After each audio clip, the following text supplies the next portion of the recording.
ಕಾವೇರಿ ಜಲಾನಯನ ಭಾಗದಲ್ಲಿ ಭಾರೀ ಮಳೆಯಾಗ್ತಿದೆ. ಇದರಿಂದ ರಾಜ್ಯದ ಜಲಾಶಯಗಳಿಗೆ ಜೀವ ಕಳೆ ಬಂದಿದೆ. ಈ ಕುರಿತ ಡೀಟೇಲ್ಸ್ ಇದೆ, ನೀವೇ ನೋಡಿ.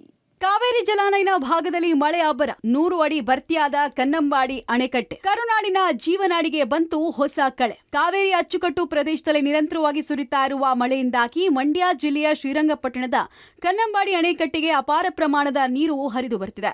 ಜಲಾಶಯದ ಗರಿಷ್ಠ ಮಟ್ಟ 124.80 ಅಡಿಯಾಗಿದ್ದು, ಇದೀಗ ನೀರಿನ ಮಟ್ಟ 100 ಅಡಿಗೆ ತಲುಪಿದೆ. ಜಲಾಶಯಕ್ಕೆ ಸದ್ಯ ಬರೋಬ್ಬರಿ 32,000ಕ್ಕೂ ಅಧಿಕ ಕ್ಯೂಸೆಕ್ ನೀರಿನ ಒಳಹರಿವಿನ ರೂಪದಲ್ಲಿ ಹರಿದು ಬರ್ತಿದೆ. ಹೊರಹರಿವನ್ನ ಕೇವಲ 1,821 ಕ್ಯೂಸೆಕ್ ಮಾತ್ರ ಕಾಯ್ದುಕೊಳ್ಳಲಾಗಿದೆ. ಸತತ 3 ದಿನದ ಅಂತರದಲ್ಲಿ 8 ಅಡಿಯಷ್ಟು ನೀರು ಡ್ಯಾಂನಲ್ಲಿ ಹೆಚ್ಚಳ ಆಗಿದೆ. ಒಂದ್ ಕಡೆ ಮಂಡ್ಯ ಮೈಸೂರು ಭಾಗದ ರೈತರ ಮುಖದಲ್ಲಿ ಮಂದಹಾಸ ಮೂಡಿದ್ರೆ, ಇನ್ನೊಂದ್ ಕಡೆ ಡ್ಯಾಂನಲ್ಲಿ ನೀರು ಹೆಚ್ಚಾಗ್ತಾ ಇರೋದು ರಾಜ್ಯ ಸರ್ಕಾರಕ್ಕೂ ದೊಡ್ಡ ಸಮಾಧಾನ ತಂದಿದೆ.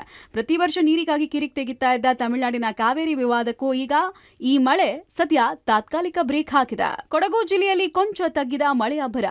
ನದಿ ತೀರದ ತಗ್ಗು ಪ್ರದೇಶಗಳಲ್ಲಿ ಆತಂಕದ ವಾತಾವರಣ.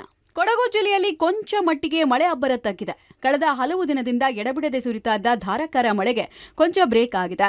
ತಲಕಾವೇರಿ ಭಾಗಮಂಡಲ ವ್ಯಾಪ್ತಿಯಲ್ಲಿ ಮಳೆ ಕಡಿಮೆ ಆಗಿದ್ರೂ ಕಾವೇರಿ ನದಿಯ ನೀರಿನ ಮಟ್ಟದಲ್ಲಿ ಗಣನೀಯ ಏರಿಕೆಯಾಗಿದೆ.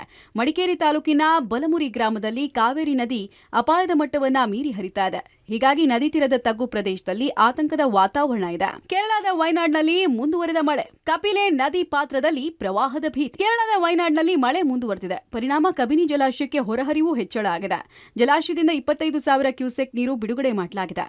ಇದರಿಂದಾಗಿ ಕಪಿಲೆ ನದಿ ಮೈದುಂಬಿದ್ದು ನದಿ ಪಾತ್ರದಲ್ಲಿ ಪ್ರವಾಹದ ಭೀತಿ ಎದುರಾಗಿದೆ. ಕಪಿಲೆ ಅಬ್ಬರದಿಂದ ನಂಜನಗೂಡು ನಂಜುಂಡೇಶ್ವರ ದೇವಸ್ಥಾನದ ಸ್ನಾನಘಟ್ಟ ಮುಳುಗಡೆಯಾಗಿದೆ. 16 ಕಾಲು ಮಂಟಪ ಕೂಡ ಮುಳುಗಡೆ ಹಂತಕ್ಕೆ ತಲುಪಿದೆ. ದೇವರನಾಡು ಕೇರಳದಲ್ಲಿ ವರುಣಾರ್ಭಟ. 11 ಜಿಲ್ಲೆಗಳಲ್ಲಿ ಆರೆಂಜ್ ಅಲರ್ಟ್. ಹಲವೆಡೆ ಭೂಕುಸಿತ, ಜನರು ಬಚಾವ್. ದೇವರನಾಡು ಕೇರಳದಲ್ಲಿ ರಣಮಳೆ ಅಬ್ಬರ ಮುಂದುವರೆದಿದೆ. ಕೇರಳಂನ 11 ಜಿಲ್ಲೆಗಳಿಗೆ ಆರೆಂಜ್ ಅಲರ್ಟ್ ಮುನ್ಸೂಚನೆಯನ್ನ ಹವಾಮಾನ ಇಲಾಖೆ ಘೋಷಿಸಿದೆ. ಪಟ್ಟಣಂತಿಟ್ಟ, ಕಣ್ಣೂರು, ಕಾಸರಗೋಡು, ವಯನಾಡು, ಇಡುಕಿ, ಕೊಟ್ಟಾಯಂ, ತ್ರಿಶೂರ್, ಮಲಪುರಂ, ಪಾಲಕ್ಕಾಡ್, ಎರ್ನಾಕುಲಂ, ಚೆಂಗನ್ನೂರು ಸೇರಿ ಹಲವೆಡೆ ಮಳೆಯ ಅವಾಂತರ ಸೃಷ್ಟಿಯಾಗಿದೆ. ಒಟ್ಟಾರೆ ಕಾವೇರಿ ಜಲಾನಯನ ಭಾಗದಲ್ಲಿ ಮಳೆ ಅಬ್ಬರಿಸ್ತಾ ಇದ್ದು, ರಾಜ್ಯದ ಜಲಾಶಯಗಳಿಗೆ ಅಪಾರ ಪ್ರಮಾಣದ ನೀರು ಹರಿದು ಬರ್ತಿದೆ. News desk, public TV.